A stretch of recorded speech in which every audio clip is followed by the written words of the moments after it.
Më 4 korrik, Shtetet e Bashkuara të Amerikës festojnë ditën e pavarësisë, një nga datat më të rëndësishme në historinë amerikane që shënon shpalljen e pavarësisë nga Mbretëria e Bashkuar në vitin 1776.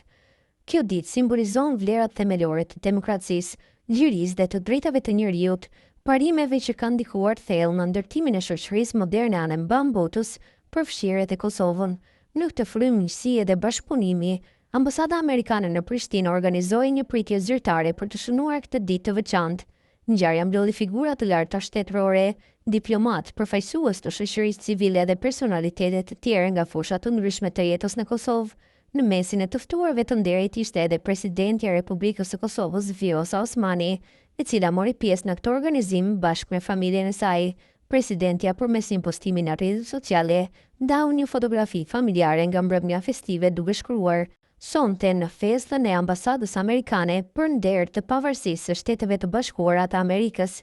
Pjesëmarrja e presidentes Osmani në këtë ngjarje nënvizon edhe një herë lidhjet e forta dhe miqësinë e palëkundur midis Kosovës dhe Shteteve të Bashkuara të Amerikës, që nga përfundimi i luftës në Kosovë dhe shpallja e pavarësisë në vitin 2008, SBA ka qenë një nga përkrasit kryesor të shtetëndërtimit, demokratizimit dhe forcimit e institucioneve të Kosovës.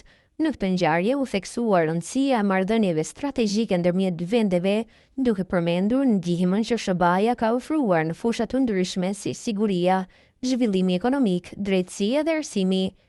Pritja festive në Prishtinë u shënua me atmosferë të ngrohtë dhe simbolike të fuqishme, duke përçuar mesazhin se lidhjet ndërmjet Kosovës dhe SBA-ve janë të forta sa më kurrë. Muzika, dekorimet me flamur amerikan dhe të Kosovës, si dhe pjesëmarrja e personaliteteve nga të dyja vendet e bëri këtë mbrëmje një manifestim të vërtet të vlerave të përbashkëta dhe miqësisë afatgjat.